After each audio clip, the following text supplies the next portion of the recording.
Steve Kiner, College Football Hall of Famer, legendary Tennessee football player, passed away on Thursday. He was 77 at the time. Born on June 12th, 1947 in Sandstone, Minnesota, went to high school in Florida, and then attended Tennessee from 1966 to 1969. Played from 67 to 69 since freshmen couldn't play back then at 66. And then enjoyed a 9-year NFL career with the Dallas Cowboys in 1970, the New England Patriots in 1971, the Miami Dolphins and Washington in 1972, the New England Patriots in 1973, and the Houston Oilers from 1974 to 1978. Played in 114 games in the NFL, but is more remembered for his time in college. Steve Kiner, to get more of the stats out there for you guys, just real quick, just want to point some of these things out. He, in 1967, played in 10 games and was named Sophomore of the Year as opposed to Freshman of the Year because sophomores were the newcomers that year, and helped Tennessee go 9-1 in the regular season. They barely lost to Oklahoma in the Orange Bowl, but they do claim a national championship for 67 because the polls came out before the bowl games, many of them during that time, and a couple of them had Tennessee at number 1. So that was during the height of the Doug Dickey years with Dewey Warren at quarterback. They claim a national title that year. Famously, I believe that, well, that's actually happened the next year. In the next year, Steve Kiner then played in 8 games as Tennessee went 8-1-1, became a consensus All-American with first-team nods from AP, Football Writers, Football News, and Central Press, was first-team All-SEC by AP and UPI, and actually played with the broken wrist against Ole Miss, but still logged 12 tackles and 2 interceptions, and helped Tennessee win 31-0. Bear Bryant went on that day to call him the best in the league since Leroy Jordan, who played for Alabama under Bear Bryant in the early 60s. He was SEC Defensive Player of the Year that year, I believe, and was one of the best in the nation. Now, then came 1969, and I'm sorry, he was SEC Defensive Player of the Year in 1969. In 1969, he played 10 games, helped Tennessee go 9-1, and win their second SEC title in 3 years, was once again a consensus All-American, and became SEC Defensive Player of the Year. He had 14 tackles, 5 tackles for a loss, and an interception and a forced fumble in a key win against Alabama. And he had 5 interceptions on the season. Tennessee went 9-2 that year. That was Doug Dickey's last year as they lost the Gator Bowl. Steve Kiner is a 2-time All-American, 68 and 69.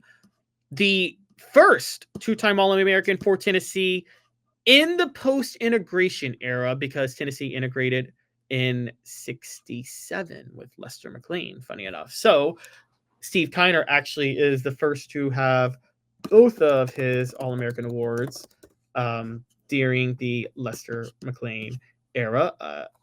I will say that not everybody in college football was integrated at the time, so it was still a little bit of a mixed record on just how elite the competition was. But Steve Kiner was an absolute legend. So talking about Steve Kiner, where does he rank among greatest linebackers in Tennessee history? For those who don't know the history of college football, linebacker was not a position that was commonly used until the 60s when teams started to spread the field more. It was mostly just ends, tackles, and heck, even end. It really was just ends and tackles. Even guys that ends, tackles, and backs. That's what they were called. Ends, tackles, and backs were what they were called in football. You either played on the line, you played on the edge, you played back to defend the pass. That was it. There was no, the linebacker position had not really evolved during that time.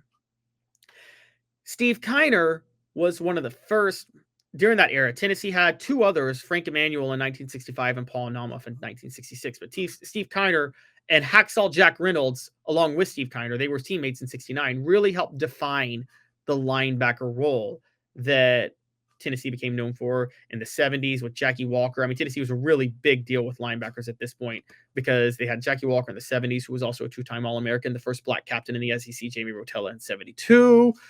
Later, they had Keith DeLong in the 1980s, and in the 1990s really peaked with a man named Al Wilson. But also along with Al Wilson, there was Raynoch Thompson. And in the 2000s, they had Kevin Burnett. The linebacker position actually is kind of going a bit out of style now as teams are playing more nickel-based defenses and running 4-2-5 schemes. But during this period, it was really starting to peak. I think you got to say Steve Kiner is the third best linebacker in Tennessee football history. Al Wilson's the best. Al Wilson's the best linebacker in Tennessee football history. Al Wilson may be the greatest player in Tennessee football history. You got to say Al Wilson, number one. Number two, you got to say Jackie Walker.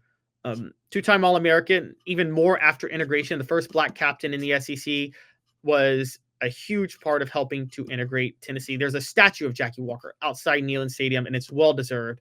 Jackie Walker is a legend. You got to say Jackie Walker. After that, I probably would go Steve Kiner. I think Steve Kiner is the third best linebacker in Tennessee football history. And, you know, I don't know who comes after that. I think that's the clear top three if you're ranking linebackers. And I would maybe say you can make the case for Keith DeLong, Frank Emanuel, those guys. But I think Steve Kiner, Jackie Walker, Al Wilson, clear-cut top three. And I don't really think it's close, honestly, that those are the clear-cut top three. We're going to let you guys give your thoughts, and I'm going to tell one quick infamous Steve Kiner story. First, a quick message from Ted Russell Ford. Like a blast from the past, the Super Dealer is back. Look to the skies, Knoxville. The Super Dealer is fighting for price, service, and the American made. Ted Russell Ford is East Tennessee's #1 volume Ford dealer. Save up to $4,350 on a new Ford F-150 XLT, or get into a new Ford Ranger XLT with no payments for 90 days. Come see the Super Dealer today at either Ted Russell Ford location. All right, so quick Steve Kiner story. I don't know if you guys know, but the infamous 1969 single loss Tennessee had was to Ole Miss. And who knows the history of that game? For those who don't know, Tennessee started the year 7-0. They had top 25 wins over Auburn, Alabama, and Georgia. They were 7-0, and they had gotten to number 3, and they were going to visit Ole Miss and Archie Manning. The year before, Tennessee had beaten Ole Miss 31-0. So they seemed destined to actually win this game. And if they did, it was at Ole Miss. Ole Miss was ranked, but if they did, they were going to close out with Kentucky and Vanderbilt, and they probably would have been declared regular season national champions, because even though they lost the Gator Bowl to Florida during this time, champions were declared before the bowl game. And they would have even played Florida in the Gator Bowl had they beaten Ole Miss.